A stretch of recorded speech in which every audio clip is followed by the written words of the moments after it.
중동 상황이 심상치 않습니다. 이스라엘이 밤사이에 무장정파 헤즈볼라를 겨냥해 레바논에 대대적인 폭격을 가했는데요. 지금까지 파악된 사망자만 최소 492명에 달하고 1,000명이 넘게 다쳤다고 밝혔습니다. 최악의 인명피해가 나면서 이스라엘과 헤즈볼라의 지상전 가능성이 최고조에 달하고 있는데요. 오늘 백승은 한국외대 중동연구소 전임연구원 전화 연결해서 자세히 현재 상황 짚어보겠습니다. 안녕하십니까?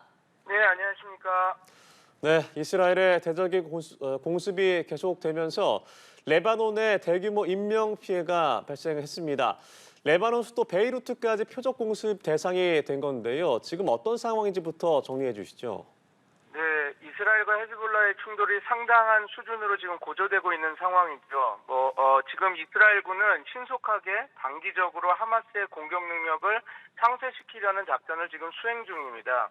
그러니까 즉 이스라엘군의 가장 큰 안보 위협이 된다 여기는 비대칭 전력 미사일 기지와 발사대 또 드론 등을 파괴하고 있고 이들을 지휘하는 헤즈볼라 지휘부를 지금 직격해서 타격하고 있는 상황입니다. 그러니까 이스라엘 공격이 레바논 남부에 집중되어 있다가 말씀하신 대로 지금 남쪽 베이루트 지역, 베이루트 나히에 지역까지 공격 범위가 늘고 있는 것이 그 반증인데요. 예. 알 다히에 지역은 시아파 다수가 사는 지역으로 헤즈볼라 장악력이 가장 높은 지역입니다. 최근 이스라엘은 이 지역에서 현재 헤즈볼라 군 정파 조직의 최고 지도자, 헤즈볼라 전체 서열로는 한 3위인 알리 카라키를 폭격하여 사살하려고 했지만 이번 공격을 해서 하려고 했지만 실패했죠. 예. 그 카라키는 지난 7월 사망한 파우드 슈크르 그리고 그 후임이었던 최근 사살된 이브라함 아키를 지휘해서 헤즈볼라 무장정파의 최고 사령관이 된 인물입니다.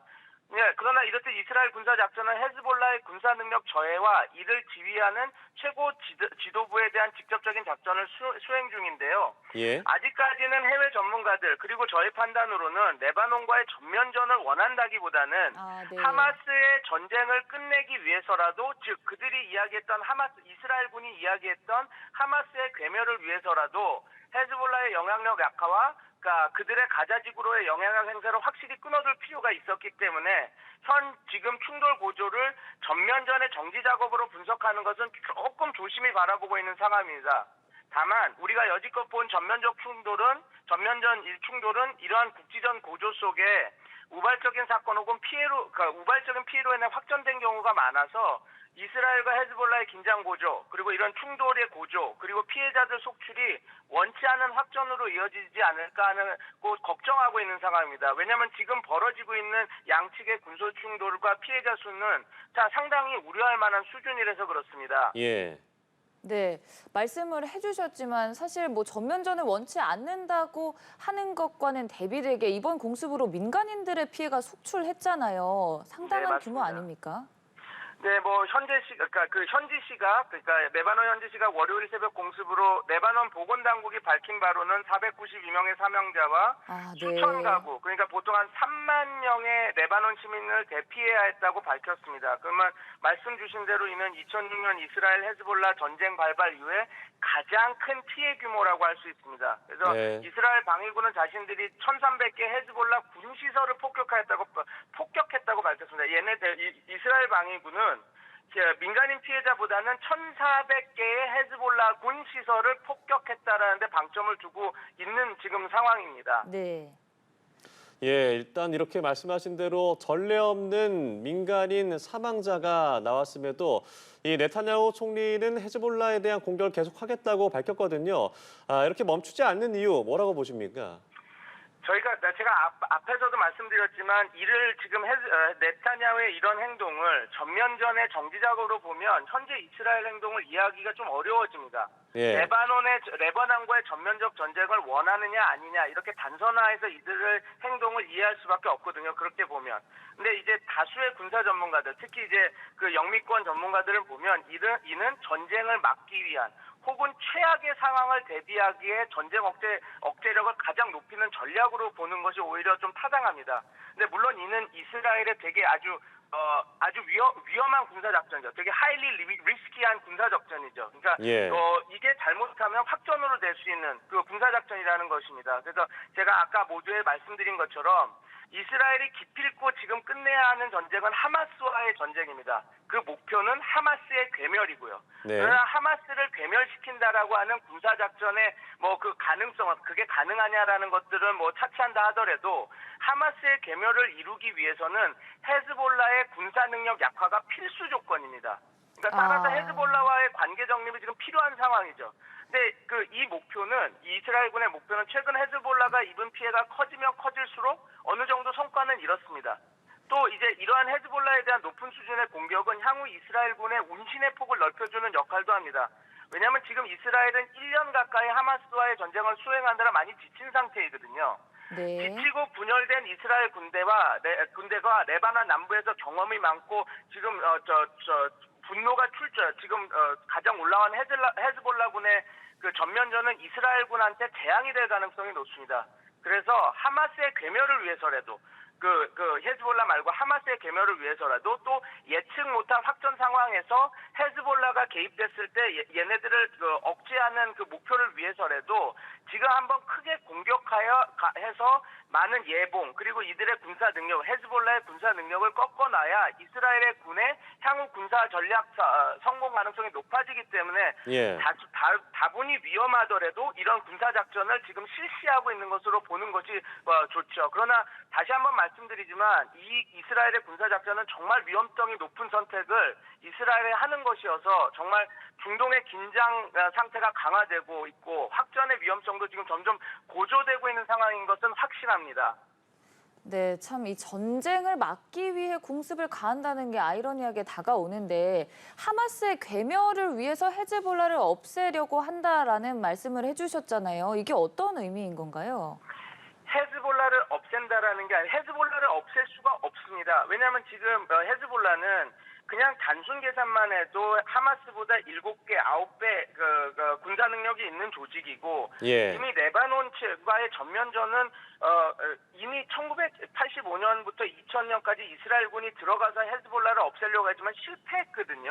네. 그리고 2006년 군사작전도 실패했거든요. 그럼 무슨 말이냐면 헤즈볼라는 괴멸할 수 없습니다. 그러나 아까 말씀드린 것처럼 하마스의 괴멸을 하기 위해서라면 헤즈볼라가 즉 하마스가 그렇게 성공적으로 작년에 군사작전을 성공할 수 있었던 것은 헤즈볼라, 그러니까 물론 이제 이란 IRGC도 도와줬지만 헤즈볼라를 통해서 도와줬던 여러 가지 장비라든지 그 정보라든지 이걸 통해서 됐거든요. 그래서 이스라엘 입장에서는 지금 하마스와의 전쟁을 끝내기 위해서라도 어느 정도 헤즈볼라의 군사적 영향력을 줄이고 이들과의 정지 작업은 어느 정도 이제 그 정지 작업은 필요한 상황입니다. 하마스와의 전쟁을 끝내기 위해서라도요. 또 그런 측면에서 지금 전쟁을 왜 이렇게 이스라엘이 더 강력하게 나가는 것인가라고 하고 보면 조금 더 그냥 단선화해서 사안을 보러보는 게 아니고 이런 그 큰 그림에서 되고 있고 그렇지만 네. 이 큰 그림 안에서 전쟁 위험성이 고조되는 것도 사실이구나 그렇게 파악하시면 좋을 것 같습니다. 네, 그러니까 이 하마스 그리고 그 뒤에는 헤즈볼라 그리고 또 우려되는 부분이 헤즈볼라 뒤에 이란이 있지 않습니까? 이란이 개입할 가능성에 대해서는 어느 정도라고 보세요?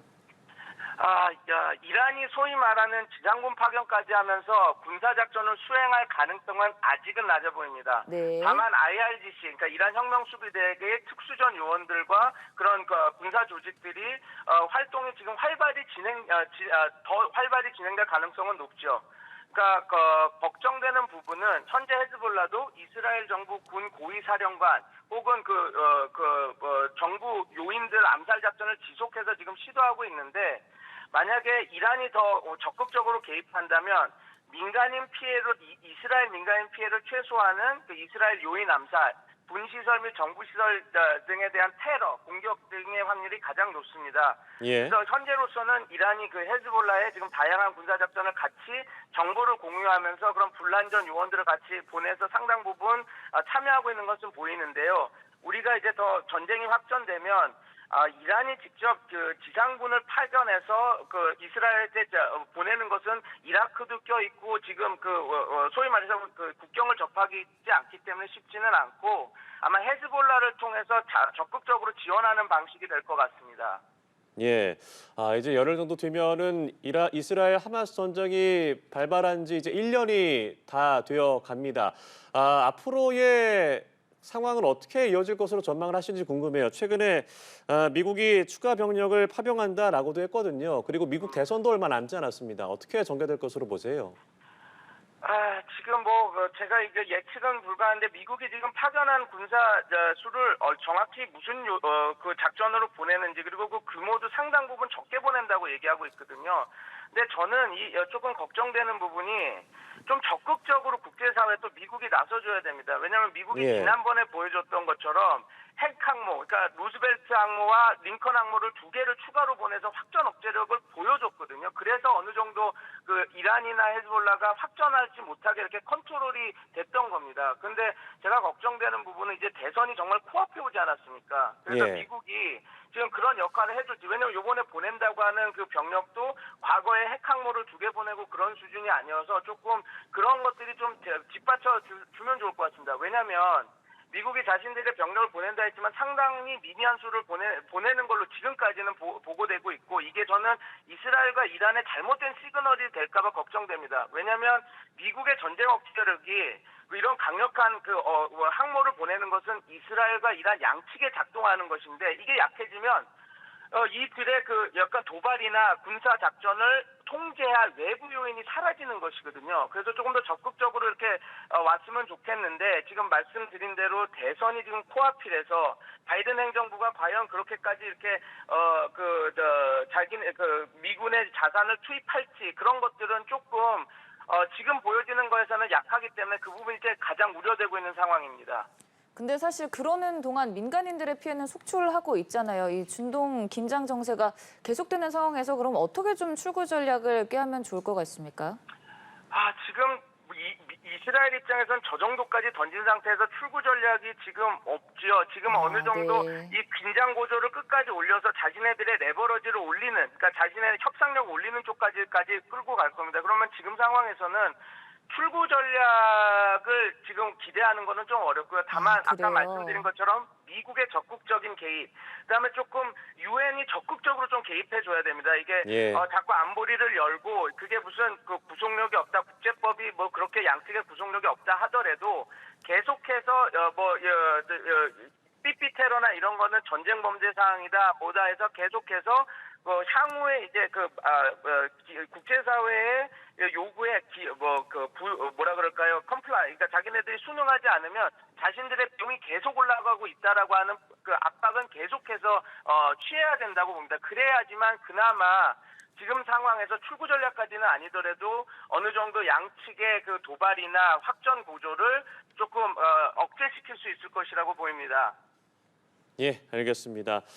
점점 갈수록 최악으로 치닫고 있는 중동 정세와 관련해서 지금까지 백승훈 한국외대 중동연구소 전임연구원과 함께했습니다. 고맙습니다. 고맙습니다. 네, 감사합니다.